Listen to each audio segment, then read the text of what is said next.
আসসালামু আলাইকুম। আশা করছি আল্লাহর রহমতে আপনারা সবাই অনেক ভালো আছেন এবং সুস্থ আছেন। তো বন্ধুরা দেখতে পারতেছেন যে স্বাস্থ্য ও পরিবার কল্যাণ মন্ত্রণালয়, স্বাস্থ্য সেবা বিভাগ, প্রশাসন ১ শাখা থেকে বাংলাদেশ সচিবালয়, ঢাকায় স্মারক নাম্বার এত। এখান থেকে নতুন একটি নিয়োগ বিজ্ঞপ্তি প্রকাশ করা হয়েছে। তো এটা হচ্ছে সিভিল সার্জনের কার্যালয় টাঙ্গাইল থেকে। তো টাঙ্গাইল জেলার এখানে নতুন একটি নিয়োগ বিজ্ঞপ্তি। তো আপনারা এখানে দেখতে পারতেছেন যে শুধুমাত্র এখানে দেখেন স্বাস্থ্য সহকারী যে পদটা রয়েছে, এখানে মোট ১৯২ টি পদে আপনারা এখানে আবেদন করতে পারবেন। তো এছাড়াও দেখেন এখানে আরো অনেকগুলো পদ রয়েছে, যেমন ড্রাইভার পদ রয়েছে, স্টোর কিপার রয়েছে, অফিস সহকারী কাম কম্পিউটার অপারেটর আছে, পরিসংখ্যানবিদ আছে, এরপর অফিস সহকারী কাম কম্পিউটার মুদ্রাক্ষরিক আছে। তো আপনারা এই সকল পদে আবেদন করতে পারবেন। তো আপনারা এখানে ৮ম শ্রেণী থেকে শুরু করে SSC, HSC, honours pass, degree pass যেকোনো আ এডুকেশনে আপনারা এখানে আবেদন করতে পারবেন। তো বন্ধুরা এখন এখানে দেখতে পারবেন যে কোন পদে কতগুলা লোক নেওয়া হবে, বেতন স্কেল কত, শিক্ষাগত যোগ্যতা কত, কোন জেলা থেকে আবেদন করতে পারবেন।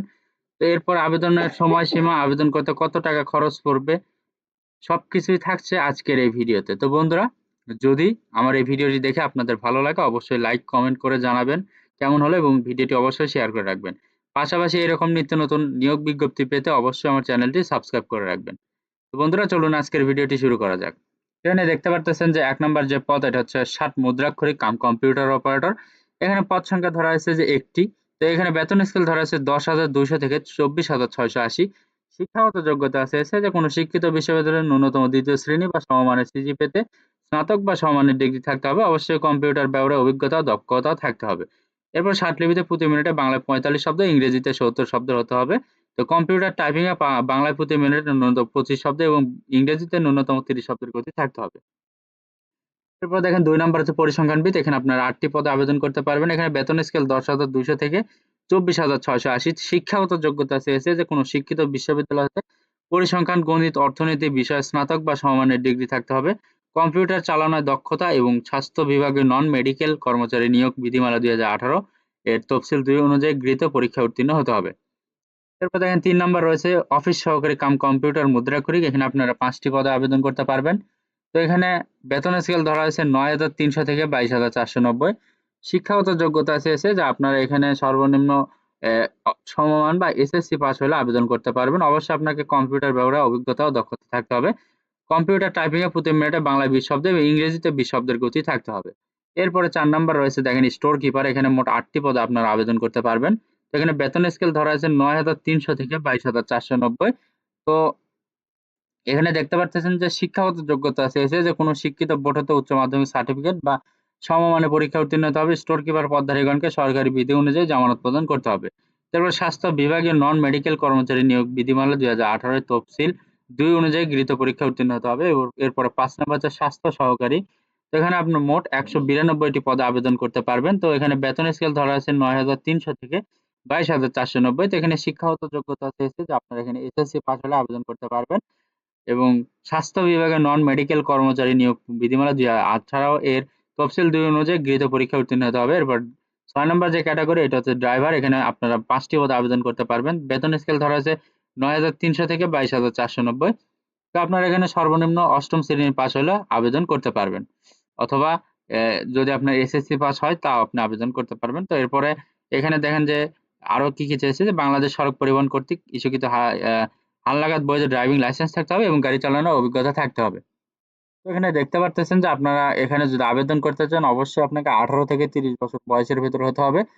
এর বেশি হইলে কিন্তু আপনি এখানে আবেদন করতে পারবেন না। তো অবশ্যই আপনাকে আ যে শিক্ষাগত সনদপত্র আছে সবগুলাই সঠিকভাবে দিয়ে দাখিল করতে হবে এবং সবগুলো পরীক্ষায় আপনাকে উত্তীর্ণ হতে হবে। তাইলে আপনি যোগ্য প্রার্থী হিসেবে বিবেচিত হবেন। তো বন্ধুরা এখন আপনাদের দেখাবো যে অনলাইনে কিভাবে আবেদন করবেন। তো দেখেন অনলাইনে আবেদনের জন্য এখানে একটা লিঙ্ক দেওয়া আছে। এই লিঙ্কে ক্লিক করে আপনাকে আবেদন করতে হবে। তো এখানে আবেদন পত্র পূরণ ও ফি জমা দেওয়ার শুরুর তারিখ হচ্ছে ৯/৫/২০২৪ সকাল ১০ ঘটিকা এবং অনলাইনে আবেদনের শেষ তারিখ হচ্ছে ২৯/৫/২০২৪ বিকাল ৪ ঘটিকা। তো আপনাকে এই সময়ের ভেতরে আবেদন করতে হবে এবং আবেদনের পাশাপাশি আপনাকে ৩০০x৩০০ পিক্সেল একটি রঙিন ছবি এবং ৩০০x৮০ পিক্সেল একটি স্বাক্ষর আপলোড করতে হবে। এবং এই দুটার পাশাপাশি আপনাকে সর্বোচ্চ ৭২ ঘন্টার ভেতরে পরীক্ষার ফি বাবদ যে টাকা, সেটা আপনাকে টেলিটক প্রিপেইড নাম্বারের মাধ্যমে পরিশোধ করতে হবে। তো টেলিটক প্রিপেইড নাম্বারের মাধ্যমে আপনাকে কত টাকা ফি পরিশোধ করতে হবে সেটা একটু দেখেন যে এখানে দেওয়া আছে যে আপনাকে কত টাকা ফি দিতে হবে। এখানে দেখেন যে গ্রেড 13 থেকে গ্রেড 16 পর্যন্ত যে পদগুলো রয়েছে বা বেতন স্কেলগুলো রয়েছে এটার জন্য আপনাকে 223 টাকা ফি দিতে হবে। তো এই ফিটা কিন্তু অফেরতযোগ্য, ঠিক আছে? এই ফিটা অফেরতযোগ্য। তো এই ফিটা যদি আপনি একবার দেন সেটা কিন্তু আর ফেরত পাবেন না।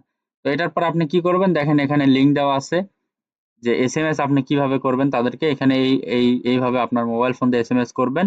তো এসএমএস করলে তারা আপনাকে একটি ইউজার আইডি এবং পাসওয়ার্ড দিয়ে দিবে। ইউজার আইডি পাসওয়ার্ড দিয়ে আপনি ওখানে দেখতে পারবেন যে একটা লগইন লিঙ্ক দেওয়া থাকবে।